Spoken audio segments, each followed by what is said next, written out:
Olá, seja bem-vindo ao podcast de número 14 da Unimake Software. Eu sou o Marcelo e o nosso tema de hoje é Simples Nacional, vale a pena para as pequenas empresas?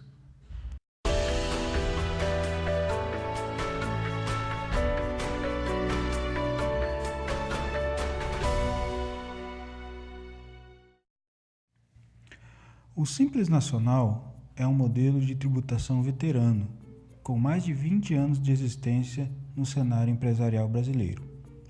Criado em 1996 para a simplificação tributária das pequenas empresas, ele sofreu modificações ao longo do tempo que não lhe deixaram tão simples assim. Esse modelo de tributação proporciona a unificação de 8 tributos em apenas um e diminui significativamente a burocracia. Apesar de ser vantajoso para micro e pequenas empresas na grande maioria dos casos, sua adoção requer uma análise mais aprofundada do empresário, pois em certas situações a empresa pode acabar pagando mais imposto nesse regime do que se optasse por outros. Outro ponto importante a ser considerado em sua adoção é que, apesar de ser vantajoso na fase inicial do negócio, pode ser que ele passe a não mais valer a pena à medida que a empresa cresce. Além disso, mudanças estabelecidas em 2018 introduziram exceções na forma de calcular e recolher impostos como ICMS e ISS, dependendo do faturamento. Então, torna-se ainda mais necessário analisar se ele vale a pena ou não para a sua empresa. É isso que vamos analisar nesse podcast, e ao final dele você terá uma melhor noção se vale a pena ter o Simples Nacional como sistema tributário da sua empresa. Vamos lá? O Simples Nacional como ele é.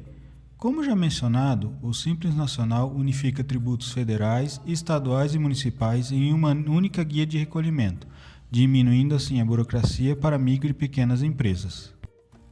Por muito tempo, ele se manteve restrito para empresas de segmentos específicos, em geral algumas atividades industriais, comércio e alguns tipos de serviço, e cujo teto de faturamento máximo fosse de R$ 3.600.000 por ano. Dadas essas características, o Simples arrebanhou a grande maioria dos milhões de pequenos negócios no país. Sem dúvida, sua criação foi um marco na história da economia brasileira. Afinal, hoje seria difícil imaginar o mercado se o modelo de Simples não existisse. Em 2018, o clamor da sociedade pela inclusão de novas categorias de atividades empresariais e um reajuste no teto de faturamento surtiu efeito, e esse regime tributário sofreu modificações. Atividades como despachantes, escritórios de arquitetura, engenharia, agronomia, representação comercial, empresas de perícias e leilões, auditorias, consultorias, jornalismo e publicidade foram incluídas no regime. Além disso, o teto de faturamento passou a ser de R$ 4.800.000 por ano, o que sem dúvida deu fôlego para muitas empresas permanecerem no Simples. Vantagens do Simples Nacional. A seguir, elencamos as principais vantagens desse modelo. Unificação da arrecadação dos tributos. Os 8 impostos devidos pelas empresas nesse regime são cobrados através de uma guia única, a DAS, que torna a apuração e o pagamento mais simples para o empresário. Redução da carga tributária e custos. Como visa estimular os pequenos empreendimentos, em certos casos a carga tributária pode ser reduzida em até 40%, dependendo da empresa. Isso tem um impacto direto na redução de custos e na gestão financeira da operação. Um sinal claro disso são as despesas com a folha de pagamento de funcionários, que são bem menores para empresas que o adotam, pois não é cobrado o INSS patronal.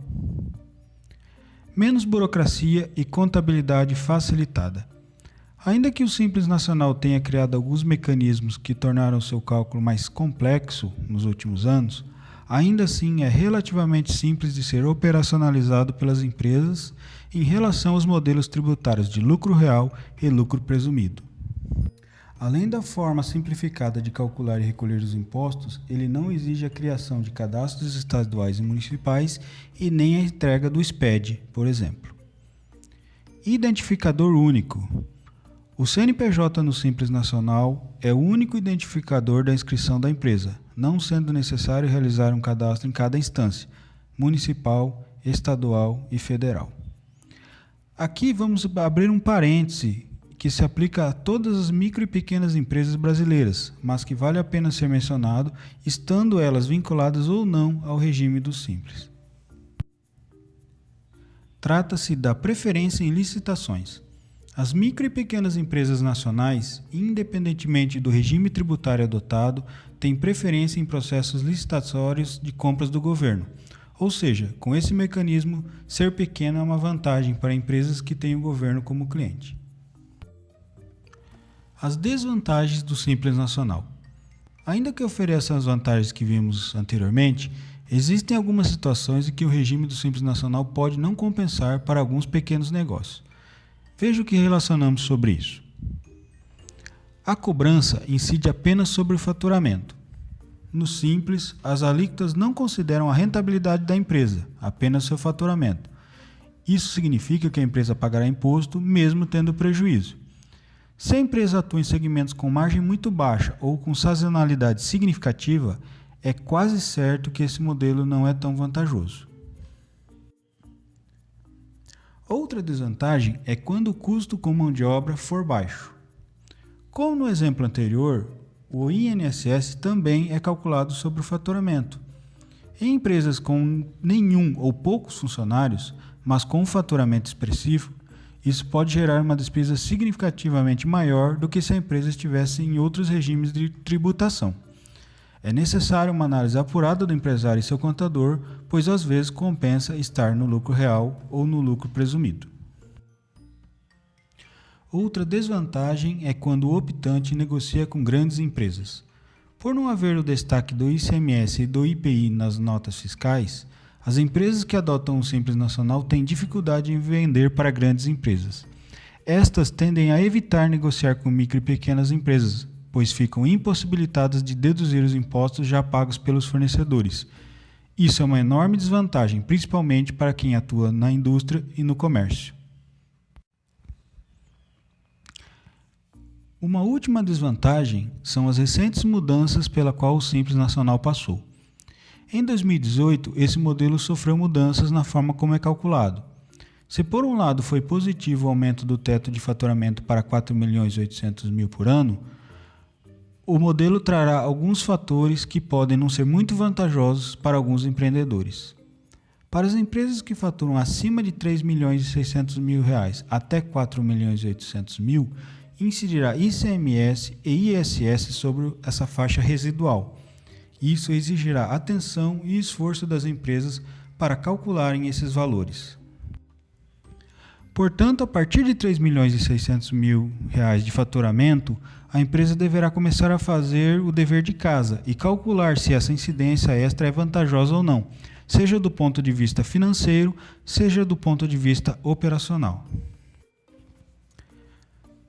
Simulador de cenários Simples Nacional versus lucro presumido.